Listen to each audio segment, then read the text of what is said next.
तो आज मैं आपको एक्सप्लेन करूंगी आयरन मैन के तीनों पार्ट्स। तो मूवी की स्टार्टिंग होती है अफगानिस्तान के बॉर्डर को दिखाते हुए। वहाँ पर यूएस आर्मी भी होती है जो कि किसी ऐसे आदमी का इंतजार कर रही होती है जो कि वेपन्स को डील करता था और उसका नाम था टॉनी। फिर कुछ ही टाइम में हम देखते हैं कि टॉनी वहाँ पर पहुँच जाता है। वहाँ पर टॉनी उस आर्मी को एक मिसाइल दिखाता है और कहता है कि ये हम लोगों ने बनाया है। ये इतना ज्यादा खतरनाक है कि ये एक मिसाइल ही पूरी कंट्री को तबाह करने के लिए काफी है। और फिर वहाँ पर उसका एक्सपेरिमेंट किया जाता है। दरअसल टोनी यहाँ पर आर्मी से कोई डील करने आया था और इस डील से वो बहुत अमीर हो सकता था। उसके बाद वो यहाँ से चला जाता है, लेकिन तभी टोनी की कार पर कोई फायरिंग करने लगता है। वहाँ पर मौजूद सारी की सारी आर्मी टोनी को बचाने की कोशिश करती है, लेकिन वो लोग उन आर्मी को फायर करके मार देते हैं। टोनी अपनी जान बचाकर गाड़ी से बाहर तो आ जाता है, लेकिन उसके पास उसी की कंपनी का बॉम्ब पड़ा होता है जिसके फट जाने से वो काफी जख्मी हो जाता है। अब हमें एक दिन पहले का टाइम दिखाया जाता है जब टोनी को बेस्ट वेपन मेकर का अवार्ड मिला था। दरअसल जो कंपनी ये चला रहा था ये इसके फादर ने अपने दोस्त के साथ मिलकर बनाई थी, लेकिन जिस जगह अवार्ड दिया जा रहा था टोनी वहाँ पर मौजूद नहीं था, तो उसका अवार्ड कोई और रिसीव कर लेता है। अब अगर टोनी वहाँ पर नहीं था तो वो कहाँ पर था? वो था एक कैसीनो में। वहाँ पर वो आदमी आता है जिसने टोनी का अवार्ड लिया था। वो उसे उसका अवार्ड देता है तो वो कहता है कि यार मैं इसे कहाँ रखूंगा, मेरे घर में तो जगह ही नहीं है। वो अवार्ड वो लोगों को देकर वहाँ से चला जाता है। तभी वहाँ पर एक रिपोर्टर आती है और टोनी से कहती है कि क्या आप सेटिस्फाई हैं कि आप नए नए वेपन्स बना रहे हैं और वो इतने खतरनाक हैं कि किसी की भी जान ले सकते हैं, बल्कि पूरी कंट्री ही डिस्ट्रॉय कर सकते हैं। तो टोनी कहता है कि हाँ मैं सेटिस्फाई हूँ, क्योंकि अगर हम वेपन्स ना बनाएं तो लोग हमें ही मार डालेंगे। उसके बाद ये दोनों कुछ टाइम साथ स्पेंड करते हैं और फिर टोनी को बताया जाता है कि उसकी अफगानिस्तान के लिए फ्लाइट है और टोनी अपने प्राइवेट जेट से होता हुआ अफगानिस्तान आ जाता है। अब सीन शिफ्ट होता है प्रेजेंट टाइम की तरफ, जब टोनी बेहोश है और एक बैटरी से कनेक्टेड है। जब उसे होश आता है तो वह देख के काफी हैरान होता है कि मेरे साथ बैटरीज क्यों लगी हुई हैं। वो होश में आकर अपने साथ खड़े आदमी से पूछता है कि मेरे साथ ये क्या हो रहा है। तो वो आदमी उसे बताता है कि जब तुम्हारे साथ वो बॉम्ब एक्सप्लोड हुआ तो उसके कई पीसेस तुम्हारी बॉडी के अंदर चले गए। वो इतने छोटे पीसेस थे कि हम उनको बाहर नहीं निकाल सकते थे। अब इसका एक ही हल था कि हम उन पीसेस को तुम्हारे दिल के पास जाने से रोक सकें। तो इस वजह से हम ये इलेक्ट्रोमैग्नेटिक वेव्स यूज कर रहे हैं, तो तुम्हें घबराने की कोई जरूरत नहीं है। हमें पता चलता है कि टोनी को टेररिस्ट ने किडनैप कर रखा है और तभी वहाँ पर उन टेररिस्ट का लीडर आता है। वो टोनी से कहता है कि जानते हो मैंने तुम्हें किडनैप करके यहाँ पर क्यों बुलाया? मुझे तुम्हारा बनाया गया मिसाइल काफी पसंद आया और जैसा कि तुम जानते हो कि यूएस आर्मी ने हमारे बॉर्डर पर कब्जा कर रखा है, तो मैं चाहता हूँ कि सेम मिसाइल तुम हमारे लिए भी बनाओ और बस जैसे ही तुम मुझे मिसाइल दे दोगे तो मैं उन पर अटैक करके तुम्हें छोड़ दूंगा। तो टोनी कहता है कि हरगिज नहीं, ये तुम्हारी भूल है। तो टोनी के साथ खड़ा हुआ आदमी उसे कहता है कि नहीं, ऐसा नहीं करो, तुम्हारे पास इसके अलावा और कोई सोल्यूशन नहीं है, क्योंकि ये एक ऐसा इलाका है जहाँ तुम्हारे साथी इवन आर्मी भी नहीं तुम्हें ढूंढ सकती। अब ये आदमी था कौन? दरअसल ये आदमी भी वेपन्स बनाया करता था और इन्हें भी यही लोग लेकर आए थे यहाँ पर। अब टोनी और वो डिसाइड करने लगते हैं कि यहाँ से बाहर कैसे निकला जाए। हालांकि यहाँ से बाहर जाना लग तो इम्पॉसिबल रहा था, लेकिन वो फिर भी ट्राई करना चाहते थे। वो आदमी कहता है कि मुझे अपनी फैमिली के पास जाना है। तो टोनी कहता है कि मेरी कोई फैमिली नहीं, बस एक ड्राइवर और एक सेक्रेटरी है। तो वो दोनों सोचते हैं कि हम कोई ऐसा ड्रेस बनाएंगे जो कि बुलेट प्रूफ हो, ताकि जब हम लोग बाहर निकले और वो हम पे शूट करें तो हम पे कोई असर ना हो और हम फौरन से भाग जाएं। वो आदमी टोनी को बताता है कि तुम्हारी बॉडी में जो इलेक्ट्रोमैग्नेटिक वेव्स हैं उनको सिर्फ वही बैटरी कंट्रोल कर सकती है जो मैंने तुम्हारी बॉडी के साथ कनेक्ट की थी। अब उसको ढूंढना होगा ताकि उसको यूजफुल बनाकर हम यहाँ से बाहर जा सकें, लेकिन उस सूट के लिए इनको बहुत हाई पावर्ड बैटरी चाहिए थी जो कि सूट को रन भी कर सकती। दूसरी तरफ लीडर को तो यही लग रहा होता है कि शायद ये लोग मेरे लिए वो मिसाइल बना रहे हैं, तो वो उसको मटेरियल भी देता रहता है, क्योंकि वो नहीं जानता होता कि मिसाइल बनाने के लिए क्या क्या मटेरियल चाहिए। लेकिन जल्द ही जब वो सूट तैयार होता है तो इस बात की खबर उस लीडर तक भी पहुंच जाती है। उसे बहुत गुस्सा आता है और वो उस आदमी को जो कि टोनी के साथ इस सूट बनाने में हेल्प कर रहा था काफी इंजर्ड कर देता है। टोनी अपना वो सूट पहनता है और उसमें सारा सिस्टम डाउनलोड करता है। उसमें वो पावर भी ले आता है और वहाँ पर मौजूद सब लोगों को मारने लगता है और उस केव से बाहर आ जाता है अपना वही ड्रेस पहनकर। टोनी वहाँ से निकलकर सारे वेपन्स डिस्ट्रॉय करता है और अपने ड्रेस में ही मौजूद रॉकेट लॉन्चर से वहाँ से फ्लाई कर जाता है। अब वो गिरता है एक डेजर्ट में, जहाँ पर उसकी टीम उसे ढूंढ लेती है और वापस उसी जगह पर ले आती है जहाँ पर वो लोग रहा करते थे। वहाँ पर टोनी के फादर के फ्रेंड भी होते हैं जिन्होंने उनके साथ मिलकर ये वेपन कंपनी खोली थी। टोनी कहता है कि मैं लाइव आना चाहता हूँ और मीडिया के सामने प्रेस कॉन्फ्रेंस भी करना चाहता हूँ। अब हम देखते हैं कि टोनी पूरे मीडिया से बात कर रहा होता है। वो कहता है कि मुझे अफगानिस्तान के लोगों ने किडनैप कर लिया।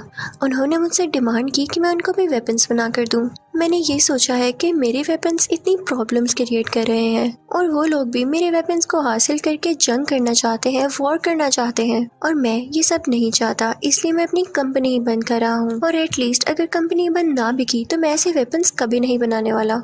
तो वो आदमी जो टोनी के फादर का फ्रेंड था वो सारे लोगों से कहता है कि नहीं नहीं, ऐसी बात नहीं है। टोनी बेचारा अभी अपनी जान बचा कर आया है और ये सेंसेस में नहीं है। ये भी उदास है, इसलिए बहकी बातें कर रहा है, ऐसा कुछ नहीं होने वाला। टोनी वहाँ से चला जाता है और वो आदमी भी टोनी के पीछे पीछे आता है। वो टोनी से कहता है कि आखिर हुआ क्या, तुम अफगानिस्तान से कैसे बचकर निकले और तुम्हें उन लोगों ने क्यों किडनैप किया था। तो टोनी उसे सारी बात बता देता है और ये भी बताता है कि मैंने एक आयरन सूट बनाया था जिसकी हेल्प से मैं बाहर निकला, क्या तुम भी देखना चाहोगे। तो वो आदमी कहता है कि हाँ हाँ क्यों नहीं। तो टोनी अपनी शर्ट खोलता है और अपनी चेस्ट पर वो दिखाता है, यानी उस आयरन सूट का कुछ हिस्सा। वो आदमी ये चीज देख के कहता है कि ये तो लाजवाब है, हमें इस पर और काम करना चाहिए और पूरी दुनिया के सामने लाना चाहिए। हम इससे काफी अमीर हो सकते हैं और इससे हमें काफी प्रोग्रेस मिल सकती है। लेकिन टोनी नहीं मानता और फिर जाता है अपनी सेक्रेटरी के पास। वो उससे कहता है कि मेरी चेस्ट में जो टूल लगा हुआ है मैंने इससे ज्यादा एडवांस टूल बना लिया है, उसे प्लीज उसके साथ चेंज कर दो। तो वो लड़की टोनी से पूछती है कि ये क्या करता है।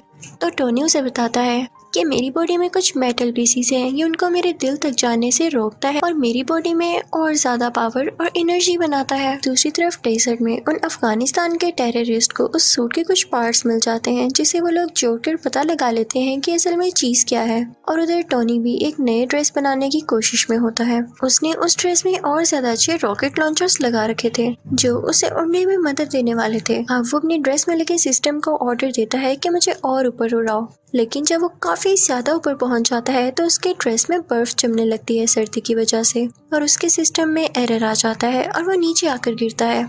जैसे ही वो नीचे आ रहा होता है तो अपने सिस्टम को दोबारा से ऑर्डर देता है क्योंकि अब उस पर से बर्फ मेल्ट हो रही थी और वो दोबारा से उड़ जाता है। फिर घर आकर वो उस ड्रेस में कुछ चेंजेस करता है ताकि ज्यादा ऊंचाई पर जाने में वो ड्रेस ना जमे। और टेबल पर उसकी सेक्रेटरी ने उस पुराने टूल पर कुछ लिख के उसके लिए रखा होता है जिसे देख के वो काफी खुश होता है। फिर शाम को हम देखते हैं कि टोनी एक पार्टी में जाता है जहाँ पर उसकी सेक्रेटरी भी होती है। वो दोनों साथ टाइम स्पेंड करते हैं, डांस करते हैं और काफी एंजॉय करते हैं कि तभी वहीं पर वो रिपोर्टर आ जाती है जिसने उससे कुछ क्वेश्चंस किए थे। वो कहती है कि जो मिसाइल तुमने अफगानिस्तान में दिखाया उस जैसे कई मिसाइल अब अफगानिस्तान खुद बना रहा है और मुझे नहीं लगता कि ये तुम्हारी परमिशन से हो रहा है या तुमने ऐसा कुछ करने को कहा है।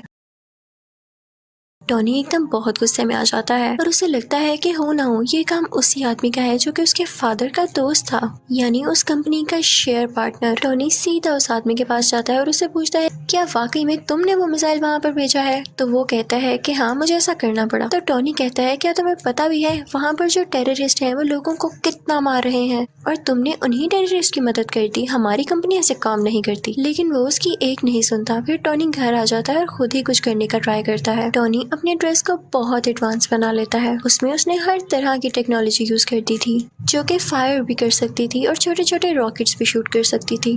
टोनी फौरन से वो ड्रेस पहनकर अफगानिस्तान जाता है। वहाँ पर जाकर वो सब आदमियों से लड़ता है, इवन उन टेररिस्ट के लीडर से भी, और फिर अपने ड्रेस से एक छोटा सा रॉकेट वहाँ पर छोड़ता है जिससे वो जगह डिस्ट्रॉय हो जाती है। वहाँ की एयरफोर्स को भी पता चल जाता है कि यहाँ पर कोई एक्सप्लोजन हुआ है, लेकिन वो आयरन मैन को ढूंढ ही नहीं पाते। फिर टोनी अपने उस दोस्त को कॉल करता है जो कि इसे अवार्ड देने कैसीनो आया था। वो अपने दोस्त से कहता है कि मैं ही हूँ जिसने ये सारा ब्लास्ट किया है, तो प्लीज तुम इस मैटर का ख्याल रख लेना। फिर जब उससे पूछा जाता है कि ये अटैक्स किसने किए तो वो कहता है कि हो सकता है कई दुश्मनों ने मिलकर ये अटैक किया हो, यानी वो ये बात टोनी पर नहीं आने देता। अब जब टोनी के फादर का दोस्त ये बात सुनता है तो उसे बड़ी हैरानी होती है कि ऐसे कोई अटैक करके गायब हो सकता है। वो फौरन से अफगानिस्तान जाता है और वहाँ के टेररिस्ट से बात करता है। तो वो टेररिस्ट कहते हैं कि हम जान चुके हैं कि काम किसका है, लेकिन हम तब तक खामोश हैं जब तक हम पूरी बात का न पता लगा लें। ये आयरन मैन ही है क्योंकि हमें डेजर्ट से उसके ड्रेस के कुछ पार्ट्स मिले हैं। वो टेररिस्ट उस आदमी से कहते हैं कि अगर तुम हम लोगों को पैसे दे दो तो मैं सूट का डिजाइन तुम्हें बता सकता हूँ। लेकिन टॉनी के फादर का दोस्त ऐसा नहीं करता, बल्कि उन लोगों को डरा धमका कर वो ड्रेस अपने साथ ले आता है। टॉनी को पता चल जाता है कि उसका पुराना ड्रेस किसी ने चुरा लिया है। वो फौरन से अपनी सेक्रेटरी के पास जाता है और उससे कहता है कि कैसे भी करके मुझे उसको रोकना होगा कि कहीं ये सारी इन्फॉर्मेशन लीक ना हो जाए और वो मेरा नाम, मेरी आइडेंटिटी यूज करके हर जगह तबाही फैलाए। अब टॉनी की सेक्रेटरी उस आदमी के ऑफिस जाती है, यानी वही आदमी जो टॉनी के फादर का दोस्त है। वो सारी इन्फॉर्मेशन उसके कंप्यूटर से कॉपी करने लगती है और साथ ही साथ उसे ये भी पता चलता है कि यही वो आदमी था जिसने टॉनी को किडनैप करवाया था उन टेररिस्ट से, क्योंकि ये नहीं चाहता था कि टॉनी का इस कंपनी में जरा सा भी शेयर हो। ये सुन के वो काफी हैरान होती है और वहाँ से जाने ही वाली होती है कि तभी वहाँ पर वही आदमी आ जाता है जिसके कंप्यूटर से वह डेटा चुरा रही थी, लेकिन उसे बातों में लगा के वहाँ से चली जाती है। अब वो आदमी भी इतना कोई इनोसेंट नहीं था, उसे पता चल जाता है कि ये लड़की मेरे कंप्यूटर से सारा डेटा चुरा गई है। जब वो लड़की सारी इन्फॉर्मेशन लेके वहाँ से निकल रही होती है तो एक आदमी आता है और कहता है कि आप टॉनी को जानती है ना, कि आप टॉनी से मेरा इंटरव्यू करा देंगी, मुझे उससे कुछ सवालात पूछने हैं, कुछ क्वेश्चनिंग करनी है। और दूसरी तरफ टॉनी के फादर के फ्रेंड को भी अजीब अजीब फील हो रहा होता है, क्योंकि वो जानता था कि टॉनी अब कितना पावरफुल है और उसे पता चल चुका है कि इस सारी गेम के पीछे मेरा ही हाथ है। उस आदमी ने कुछ साइंटिस्ट को ऑर्डर दिया होता है वही टूल बनाने के लिए जो कि टॉनी की चेस्ट में था, लेकिन हैरानी वाली बात यह है कि जो टूल ये बनवा रहा था उसका साइज काफी बड़ा था, लेकिन उसको कंप्लीट होने में भी टाइम था। तो ये जाता है टॉनी के घर काफी गुस्से में। वो टॉनी की बॉडी को डीएक्टिवेट करके उसकी चेस्ट में से वो टूल, यानी जो अब उसका हार्ट था, वो ले जाता है, जिसकी वजह से टॉनी बहुत डाउन फील करने लगता है और उसके बगैर वो ज्यादा देर जिंदा रहने वाला नहीं था। कि तभी टॉनी को याद आता है कि उसकी सेक्रेटरी ने उसे एक पुराना टूल भी दिया था। वो फौरन से उसको लगा लेता है और अपना ड्रेस दोबारा से अपनी बॉडी पर ले आता है। अब टॉनी के फादर का फ्रेंड तो टॉनी का वो टूल लेके जा चुका था। उसने अपने पास काफी बड़ा आयरन जायंट बना रखा था जिसका वो नाम रखता है आयरन मॉन्गर। वो आदमी वो टूल जो टॉनी की चेस्ट से निकाला गया था उसके अंदर डाल देता है, जिससे वो एक्टिवेट होने लगता है। उसमें कई पावर्स आ जाती हैं, लेकिन इतनी ही देर में असली आयरन मैन भी वहाँ पर पहुँच चुका था और अब इन दोनों में काफी ज्यादा फाइट होती है। अब वो दोनों लड़ते लड़ते रोड पर आ जाते हैं। तभी आयरन मैन को याद आता है कि अभी तक ये सूट पूरी तरह ठीक नहीं हुआ, यानी अभी भी ये कई ज्यादा हाइट पर जाकर फ्रीज हो जाएगा। वो फौरन से ऊपर उड़ने लगता है ताकि आयरन मॉन्गर भी उसका पीछा करे, और जब वो लोग बहुत ऊपर पहुंच जाते हैं तो आयरन मॉन्गर का ड्रेस जमने लग जाता है, फ्रीज होने लग जाता है और वो अजीब सा हो थोड़ा डल होके नीचे गिरने लगता है। लेकिन तभी नीचे आते ही वो दोबारा से एक्टिवेट हो जाता है और वो आयरन मैन पर अटैक करने लगता है। अब ये दोनों पता है कहाँ आकर गिरते हैं?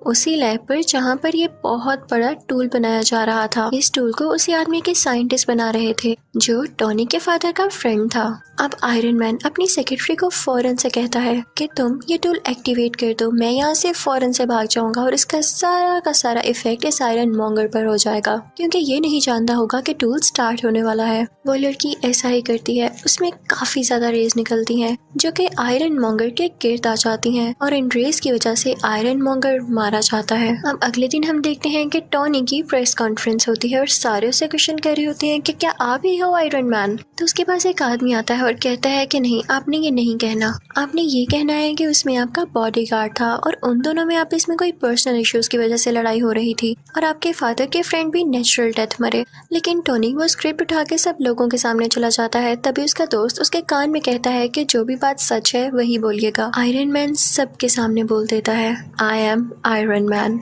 यानी अब सबको पता चल चुका था कि असली आयरन मैन टोनी ही है। और इसी के साथ आयरन मैन पार्ट 1 यही खत्म हो जाता है। तो अब मैं आपको एक्सप्लेन करूंगी आयरन मैन पार्ट 2। अब जहाँ पर पार्ट 1 का एंड हुआ था वहीं से पार्ट 2 स्टार्ट होता है। वही न्यूज के टोनी ने ये एक्सेप्ट कर लिया है कि वही आयरन मैन है। किसी के टीवी पर चल रही होती है और जो आदमी इसको देख रहा होता है उसका नाम इवैन होता है। ये न्यूज देखते ही इवैन के फादर की डेथ हो जाती है। तो इवैन कहता है कि मैं आयरन मैन से बदला लेके जरूर रहूंगा। तो वो भी एक छोटा सा टूल तैयार करता है जिससे वो अपना ड्रेस बनाने वाला था, क्योंकि वो आयरन मैन से फाइट करने लगा था। अब कई दिन बाद इवैन का ड्रेस तैयार हो जाता है और वो उसे नाम देता है व्हिपलैश। उसमें ये पावर थी कि वो किसी भी मेटल को काट सकता था। फिर हम देखते हैं कि 6 महीने गुजर जाते हैं और टोनी कुछ लोगों से स्पीच कर रहा होता है। उसने अपना वही ड्रेस पहना होता है। वो बताता है कि मेरे फादर का ये ड्रीम था कि वो एक सिटी बनाए जिसमें एडवांस बिल्डिंग्स हो और काफी अच्छी टेक्नोलॉजी हो, लेकिन वो तो अपना ये ड्रीम पूरा नहीं कर पाए। अब मैं उनका ये ड्रीम पूरा करूंगा। और वो अपना ड्रेस सबको दिखाता है कि ये ड्रेस मेरी हेल्प करेगा। टोनी ये सब बातें करके वहाँ से निकल ही रहा होता है कि तभी उसके पास कुछ लोग आते हैं। वो टोनी से कहते हैं कि आपसे कुछ लोग कुछ बातें पूछना चाहते हैं। वो सब लोग ये चाहते हैं कि आप सुबह कोर्ट में आए। वो आपके ड्रेस के बारे में आपसे कुछ इन्वेस्टिगेशन करेंगे। जब टोनी कोर्ट जाता है तो उसे पता चलता है कि वहाँ पर तो आर्मी है। कोर्ट के सेनेटर उसे कह रहे होते हैं कि सूट तो तुमने काफी अच्छा बनाया है, लेकिन इतनी ज्यादा पावरफुल और खतरनाक चीज तुम्हारे पास नहीं होनी चाहिए। ये आर्मी को दे दो क्योंकि वो अपने सोल्जर्स की काफी अच्छी ट्रेनिंग कर सकती है इससे। तो टोनी कहता है कि नहीं, वो ड्रेस मैंने बनाया है, मेरी मेहनत लगी है उसमें, मैंने उस पर कई एक्सपेरिमेंट्स किए और मुझे ही उसको यूज करना आता है। वो मेरा ड्रेस है और मैं ही आयरन मैन हूँ। No one can be Iron Man. कोई आयरन मैन नहीं बन सकता मेरे अलावा। वहाँ पर टोनी का वही ब्लैक दोस्त भी होता है, लेकिन इस पार्ट में उसका फेस चेंज है, यानी किसी और को टोनी का दोस्त बना दिया गया है, लेकिन कैरेक्टर वही है। वो भी सेम बात कहता है कि मुझे ये कहना पड़ रहा है कि ये ड्रेस वाकई बहुत डेंजरस है और ये आर्मी के पास होना चाहिए, लेकिन फिर भी टोनी नहीं मानता। फिर वहाँ पर एक वेपन एक्सपर्ट भी आता है जो कि सेम बात बोलता है, लेकिन टोनी कहता है कि मैं तुम लोगों में से किसी की बात नहीं सुनने वाला। टोनी उन सब से कहता है कि मैं जानता हूँ आप लोगों को ऐसा करने के लिए किसने कहा है। इनफैक्ट वो आदमी इसलिए चाहता है कि आप लोग मेरा ड्रेस ले लें क्योंकि वो खुद ऐसा ड्रेस नहीं बना पा रहा। उसने मेरी कॉपी करके कई ज्यादा ड्रेसेस बनाए हैं, लेकिन वो उस काम के नहीं जो कि मेरा ड्रेस है। तो आप लोग उसकी बातों में क्यों आ रहे हैं? मैं आपको प्रूफ्स भी दिखाता हूँ। और टोनी फिर उनको प्रूफ्स भी दिखाने लगता है कि वाकई वो आदमी कैसा है। वो कहता है कि इतना बड़ा वेपन मेकर मेरी ड्रेस को कंट्रोल ही नहीं कर पा रहा, तो आप लोग कैसे कर पाएंगे? इसे सिर्फ मैं चला सकता हूँ और मैं जानता हूँ ये किसी को नुकसान नहीं देगा। सबको उसकी बात अच्छी लगती है और फिर वो वहाँ से चला जाता है। दूसरी तरफ हम देखते हैं कि इवैन अपना व्हिप्लैश ड्रेस कंप्लीट कर चुका होता है और अब वो चाहता था कि वो डायरेक्ट जाकर आयरन मैन से लड़ाई करे। दूसरी तरफ टोनी भी अपने ड्रेस को चेक कर रहा होता है। उसके ड्रेस में एक ऐसा कोर होता है जो कि सबसे ज्यादा यूजफुल था, लेकिन यूजफुल होने के साथ साथ वो काफी खतरनाक भी था। उसकी वजह से टोनी की बॉडी में काफी पॉइजन फैल रहा था। उसी दौरान टोनी इस सोच में भी पड़ जाता है कि अगर मुझे कुछ हो गया तो कंपनी का क्या होगा। तो वो अपनी सेक्रेटरी को बुलाता है और उससे कहता है कि मैं तुम्हें अपनी कंपनी का सीईओ बनाता हूँ। ये कंपनी अब से तुम्हारे अंडर है, तुम जिसको चाहो हायर करो। फिर टोनी की सेक्रेटरी जो कि अब उस कंपनी की सीईओ थी, एक लड़की को इंटरव्यू के लिए बुलाती है, लेकिन वो लड़की किसी कंपनी की एजेंट होती है। फिर हम देखते हैं कि कार रेस हो रही होती है और उसमें टोनी ने भी पार्टिसिपेट किया होता है, लेकिन तभी वहाँ पर इवैन यानी व्हिप्लैश आ जाता है और उस पर अटैक कर देता है, जिससे उसकी गाड़ी 2 हिस्सों में टूट जाती है। ये न्यूज टीवी पर टोनी की यानी वो सीईओ भी देख लेती है और उसके बॉडीगार्ड से कहती है कि हमें फौरन उसकी मदद के लिए जाना होगा। वो दोनों जाते हैं और टोनी को उसका ब्रीफ केस देते हैं जिसके अंदर वो आयरन मैन वाला ड्रेस होता है और टोनी उसको पहन लेता है। अब आयरन मैन में और व्हिप्लैश में काफी लड़ाई होने लगती है, लेकिन आयरन मैन जो भी अटैक्स कर रहा था व्हिप्लैश उनको रोके जा रहा था और कई देर तक ऐसे चलता है। लेकिन तभी आयरन मैन व्हिप्लैश पर जोरदार अटैक करता है, जिससे फाइनली व्हिप्लैश को डिफीट हो जाती है। व्हिप्लैश को अरेस्ट कर लिया जाता है। थोड़ी देर बाद टोनी पुलिस स्टेशन जाता है इवैन से ये पूछने के लिए कि उसने उस पर अटैक क्यों किया। वो आगे से चुप रहता है तो टोनी उससे कहता है कि वैसे तुम्हारी टेक्नोलॉजी थी बड़ी कमाल की, तुम अगर ये आर्मी को बेच देते तो तुम काफी अमीर हो सकते थे। और ये कह के वो वहाँ से चला जाता है। फिर हम देखते हैं कि एक और आदमी आता है जो कि सेम टू सेम इवैन के जैसा था, इवन उसका यूनिफॉर्म भी। वो दरअसल जेल में इसलिए भेजा गया था ताकि उसको मरवाकर लोगों को ये शो किया जा सके कि इवैन मर चुका है। और एक आदमी जो कि बहुत बड़ा गैंगस्टर था असली इवैन को रेस्क्यू कर लेता है, वहाँ से निकलवा लेता है। सबको यही लग रहा था कि इवैन मारा जा चुका है क्योंकि उन्होंने वहाँ पर ब्लास्ट करवा के नकली इवैन को मरवा दिया था। वो गैंगस्टर किसी इंडस्ट्री का ओनर था और टोनी का सबसे बड़ा दुश्मन था। वो ये चाहता था कि वो भी आयरन मैन के ड्रेस की तरह कई ज्यादा ड्रेसेस बनाए और पूरी आर्मी बनाए उनसे। उसने इवैन को भी इसीलिए छुड़वाया था। दूसरी तरफ टोनी के ड्रेस का वो कोर उसे काफी सता रहा होता है। वो उसकी चेस्ट में मुसलसल पॉइजन पहुंचा रहा था, जिससे उसे फील हो रहा था कि अगर उसने कुछ न किया जल्द तो वो मारा जाएगा। लेकिन इस बात की फिक्र ना करते हुए वो अपनी बर्थडे पार्टी रखता है और उसमें डांस कर रहा होता है कि तभी उसका वो ब्लैक फ्रेंड आता है और उसे कहता है कि आर्मी का ऑर्डर है कि कल तुम्हें या तुम्हारे ड्रेस को उनके सामने लाया जाए। वो आदमी भी टोनी से अब तंग आ चुका था। वो कहता है कि तुम अपना ड्रेस पहन के पार्टी कर रहे हो, तुम जानते भी हो कि कितना खतरनाक है, लेकिन टोनी उसकी बात नहीं सुनता। तो वो भी टोनी का पुराना ड्रेस पहन कर आ जाता है। और उन दोनों में अब काफी ज्यादा फाइट होती है। दोनों ने ही आयरन के ड्रेसेस पहने रखे थे और दोनों चाहते थे कि किसी न किसी तरह एक दूसरे को हरा दें ताकि पहला जीत जाए। अब दोनों अपने अपने हाथ से लेजर निकालने लगते हैं और एट अ टाइम लेजर निकलने से दोनों लेजर्स आपस में टकरा जाती हैं और बहुत बड़ा ब्लास्ट होता है। जहाँ पर ब्लास्ट होता है और टोनी की बर्थडे पार्टी हो रही होती है वो जगह कोई और नहीं बल्कि टोनी की कंपनी होती है। अब वहाँ से टोनी का पुराना ड्रेस लेके वो ब्लैक फ्रेंड तो चला जाता है, लेकिन टोनी वहीं पर नशे की हालत में होता है। फिर हम देखते हैं कि एक आंख वाला आदमी टोनी के पास आता है और उससे कहता है कि तुम्हारे फादर क्या क्या करना चाहते थे और तुम क्या कर रहे हो, तुम नशा करके इधर उधर फिरते रहते हो। तो टोनी कहता है कि अपनी जुबान बंद रखो, तुम होते कौन हो ऐसे बोलने वाले। तो वो आदमी कहता है मैं तुम्हारे बारे में सब कुछ जानता हूँ, वो लड़की जो तुम्हारी कंपनी में इंटरव्यू देने आई थी वो कोई और नहीं बल्कि मेरी ही सीक्रेट एजेंट है और तुम्हारी सारी बातें सारी रिपोर्ट्स ये मुझे देती रही है। फिर वो आदमी ये भी कहता है कि मैं ये नहीं चाहता कि तुम्हारा कोई नुकसान हो,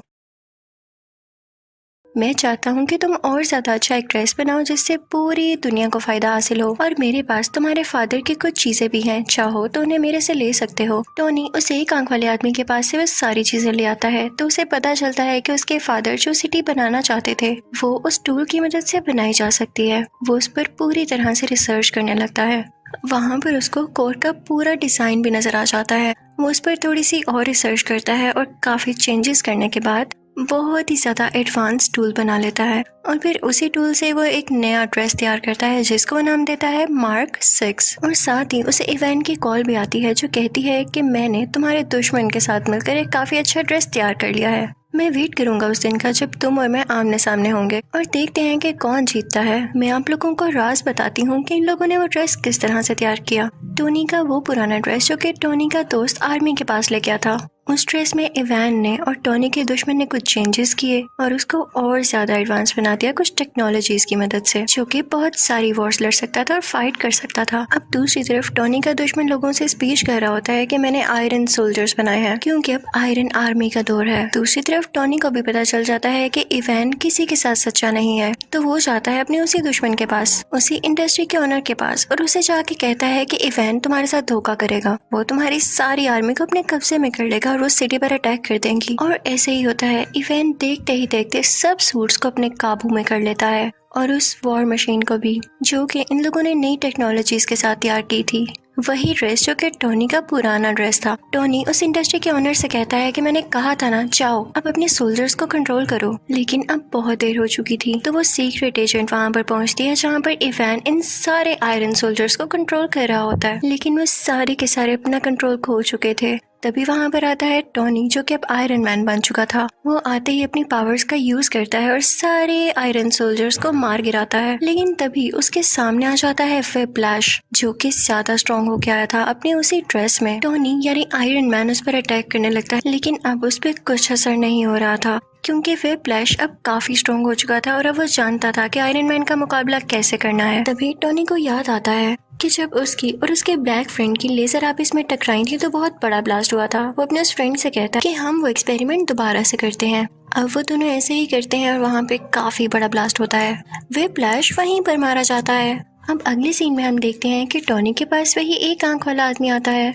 और उससे कहता है कि मैं तुम्हें गुड न्यूज दूं, तुम्हारा जो आयरन मैन वाला ड्रेस है उसको एवेंजर्स ने अप्रूव कर लिया है, यानी अब वो एवेंजर्स टीम में यूज होगा। लेकिन आई एम सॉरी, तुम उसके लिए सिलेक्ट नहीं हुए, तुम्हें सिर्फ पीछे से काम करना होगा। तो टोनी कहता है कोई मसला नहीं, आई एम एक्सेप्टिंग, लेकिन मुझे इस बात का क्रेडिट चाहिए। फिर अगले सीन में हम देखते हैं कि कोर्ट के सेनेटर टोनी यानी आयरन मैन को और उसके ब्लैक फ्रेंड को मेडल देते हैं और उनसे कहते हैं कि थैंक यू, आपने पूरी दुनिया को बचा लिया। और इसी के साथ आयरन मैन पार्ट 2 यहीं खत्म हो जाता है। तो अब बारी है पार्ट 3 की एक्सप्लेनेशन की। तो मूवी का स्टार्ट होता है एक फ्लैशबैक को दिखाते हुए, जहाँ पर एक लेडी उसे बता रही होती है कि मैंने एक ऐसा वायरस बनाया है जिसमें बहुत सारी पावर्स हैं। इवन वो लोग जो डिसेबल हैं, माजूर हैं, वो भी अपनी पावर्स वापस ला सकते हैं, यानी वो बिल्कुल ठीक हो सकते हैं। तभी वहाँ पर एक ग्लासेस वाला साइंटिस्ट आता है जो कि टोनी से कहता है कि हमारी कंपनी एक बहुत बड़ा एक्सपेरिमेंट करने वाली है, उसमें बहुत ज्यादा एडवांस टूल यूज होने वाले हैं, तो मैं तुम्हें ऑफर कर रहा हूँ कि मेरी कंपनी को ज्वाइन कर लो। दरअसल वो टोनी से काफी इम्प्रेस होता है, लेकिन टोनी उसकी ऑफर को रिजेक्ट कर देता है और वहाँ से चला जाता है। हम देखते हैं कि टोनी को एक मेंटल इशू हो गया था, उसी वजह से जब आयरन आर्मी ने पूरे सिटी पर अटैक्स किए थे